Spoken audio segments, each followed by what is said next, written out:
Hey everyone, and welcome. Today we're going to unpack a journey that millions of people start every single year, the journey to and through college. It's so often painted as this golden ticket, right? But as we're about to see, the path can look totally different depending on where you start. All right, let's get into it. So take a look at this number, $53,976. According to the College Board, that is the average annual income for someone holding a bachelor's degree. I mean, that's a powerful number, and it really speaks to the promise of what higher education can deliver.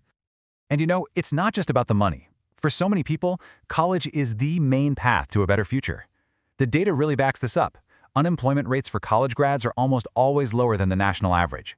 So the bottom line is, a degree is often the key that unlocks the door to economic stability and a better life. But that begs a really important question, doesn't it? Is this path, this whole journey, actually the same for every single student who sets foot on a college campus? Is the rulebook they're all playing from identical?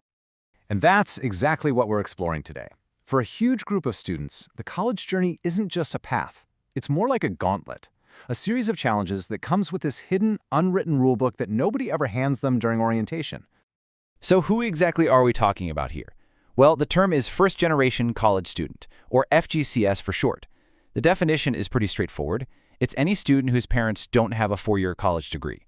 And very often, these students also come from lower socioeconomic backgrounds, which you can imagine adds a whole other layer to their experience. And look, we're not talking about some tiny niche group. This is a massive part of the student body. Roughly 1/3 of all incoming freshmen are the very first in their family to go for a four-year degree. That is literally millions of students stepping into a brand new world. Okay, so what makes their journey a gauntlet? Well, the challenges they face are often completely invisible to their peers, and they start long before the first day of class, and they stick around all the way through to graduation. It all kicks off with something researchers call the readiness gap. A lot of first-gen students go to underfunded high schools, which just means they often have less of that core academic prep. And because of that, they tend to score lower on standardized tests like the SAT and ACT, tests that are, for better or worse, often used to predict how well you'll do in college. And the difference in the kind of support they get is just night and day. While some students can just turn to their parents for help with the application maze, financial aid forms, or picking a major, first-gen students often have to rely on school counselors who are totally stretched thin, or they just have to figure it out on their own. Their parents might be their biggest cheerleaders, but they just don't have first-hand experience with the system. Then, of course, there's the money. So many first-generation students have to work, and sometimes they're working full-time jobs not just to pay their own bills, but to help support their families back home. This constant juggling act, a job, family responsibilities, a full course load, it can make it unbelievably hard to focus on your studies or even get involved in campus life. And you know, even if you manage to clear all those academic and financial hurdles, there's a huge emotional one, culture shock. Coming from a different background can just make you feel like a total outsider on campus.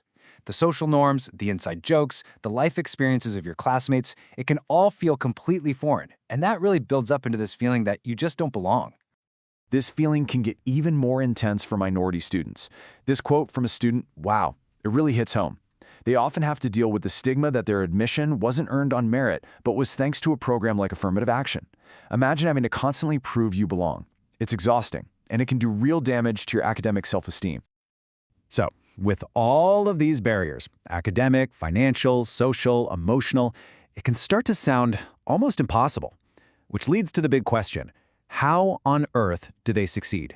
What are the keys that unlock the doors to graduation for these incredibly resilient students? Well, the good news is we don't have to guess. Decades of research from scholars like Dr. Susan Lightways have dug into this exact question. They've identified the common denominators that really help these students succeed. And it's not about luck, it's about a very specific mix of support and personal drive. So what does all that research point to? Well, it boils down to four main areas. Success for these students often comes from a combination of having strong high school prep, really assimilating into the college environment, having solid family support, and, this one's huge, having some powerful personal characteristics. Things like external support systems are an absolute game changer. Programs like the federally funded TRIO or nonprofits like AVID are designed specifically to bridge that readiness gap we talked about. They offer everything from tutoring and mentoring to actual hands-on help with those ridiculously complicated financial aid forms. And once they're on campus, it is all about connection. Having positive interactions with professors, with advisors, with other staff members, it is so incredibly important. These relationships help build a student's confidence and create that vital sense of belonging, which we now know directly leads to higher rates of success. And let's not forget about support from home. It's still such a powerful force. When families really understand the commitment college takes and they offer their support, whether that's just emotional encouragement, a little bit of financial help, or even just taking on extra chores at home, it gives these students a huge motivational boost to keep pushing forward. And last but definitely not least, there's that power that comes from within. Successful first-generation students are so often described as incredibly hardworking, super goal-oriented, and really mature. They tend to have a high degree of what's called self-efficacy, which is just that core belief that they are capable of success. For so many of them, that degree isn't just for them. It's a way to lift up their entire family. You know, what's so fascinating about all this is that when you really look at what makes these students succeed against all the odds, you start to see these patterns and principles that could apply to anyone trying to be successful, whether it's in college or just in life. So take a look at these traits of successful students from Oklahoma City Community College. Own your experience. Find your motivation, your why. Be interdependent, which means know when it's smart to ask for help. Have high emotional intelligence. And maybe most importantly, believe in yourself. These aren't just tips for first-generation students. These are universal lessons in resilience for all of us. And all this leaves us with one last really big question. Now that we understand the gauntlet, and we know what it takes to actually make it through, how can our high schools and our colleges do a better job? How can they start intentionally building more bridges for these students instead of leaving so many barriers in the way? Something for us all to think about. Thanks so much for joining me.